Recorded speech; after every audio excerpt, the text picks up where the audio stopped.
alguna reflexión de la cantante Amparo Ochoa.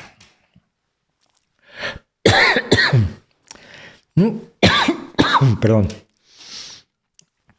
Lo siento, nunca me gustó como cantante. No me gustaba su timbre de voz, no me gustaba el color de su voz, no me gustaba la nasalidad de su voz, no me gustaba mucho de su postureo. Pero bueno, eso es irrelevante. Oye, chico, hay cantantes que no te gustan y ya. El hecho de que yo estuviera en el mismo mundillo que ella no significaba absolutamente nada, ni me tenía por qué gustar, simplemente por eso. Pero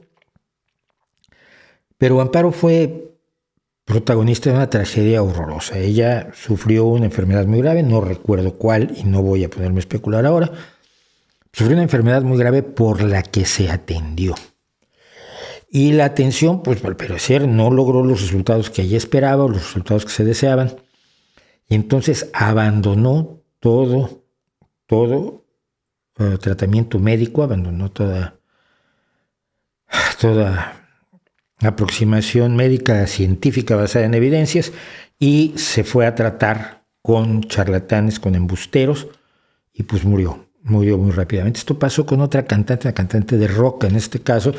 Amparo Ochoa cantaba canción folclórica y nuevo canto latinoamericano, que así es como se le llamábamos, se hace un poco pomposamente, y le pasó a Rita Guerrero. Le pasó exactamente igual a Rita Guerrero. Y le pasó a un amigo mío que es médico. Que era médico, él había estudiado medicina en México, luego se fue a estudiar medicina tradicional china, y regresó absolutamente zumbado. Me acuerdo que la última vez que lo vi yo en la vida estaba muy mal, pobre, porque hablaba contigo mientras hacía movimientos de tai chi y era como espástico y decían, ¿algo te pasa? No, estoy bien, no.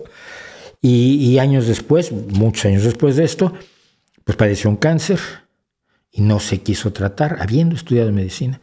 No se quiso tratar porque con la medicina tradicional china pues, se iba a curar, ¿no? Y en un par de meses nos dejó. Ese es quizás el recuerdo más triste que tengo yo de Amparo, porque lo demás, su arte y su música y todo lo demás, pues mira, cada quien y es cuestión de gustos.